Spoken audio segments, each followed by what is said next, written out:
बिस्मिल्लाहिर्रहमानिर्रहीम। खाद के मसले ते एक वीडियो बनाई सी, जिस तो बाद जड़ा एसी साहब ने कार्रवाई की और 550 बोरी जी खाद दी कब्जे च लै ली सी, जी कि सरकारी रेट तो वधा के जड़ा खाद जड़ा सेल की जा रही सी। तो हुण मेरे इल्म च गल आई है कि एसी साहब ने जुर्माने करके तो वो जी खाद है वो वापस दे दी है, वल्लाहु आलम। लेकिन ਜਿਹੜੇ खाद डीलर ने उन्होंने कोई जड़ा ना मूँह सीधा नहीं होया है, वो पहले की तरह ही लुट मार करन डे ने और रेट जड़ा वो वधा चढ़ा के ते किसानों को वसूल करन डे ने।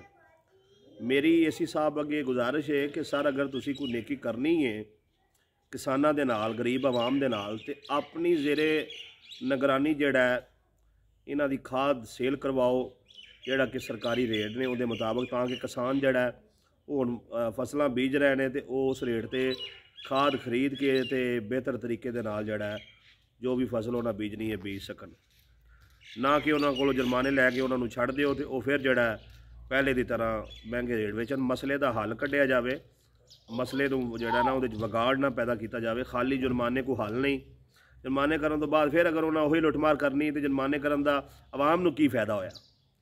सरकार ने तो चलो अपने खजाने च कोई पैसे जमा कर लै, लेकिन आवाम नूं तो कोई उहदा फायदा नहीं पहुँचा।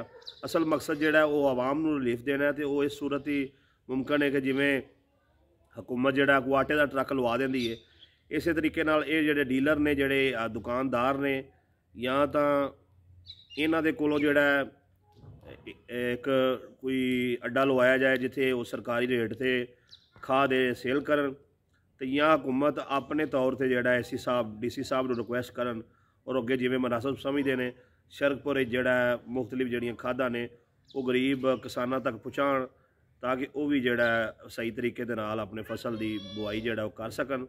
नहीं तो लुटमार हैगी है, वो करते रहणगे, तुसीं जुर्माने करोगे तो वो फिर जिहड़ा मामलात अपने जारी रखणगे। ये आंख मचोली के खेल के नाल जिहड़ा ना ये काम नहीं होना है। बराए मेहरबानी कोई गरीब के भी हाल से रहम किया जाए तो उन्होंने भी कोई रिलीफ दिता जाए और जिहड़ा इहदा सही हल है वो कढ़िया जाए।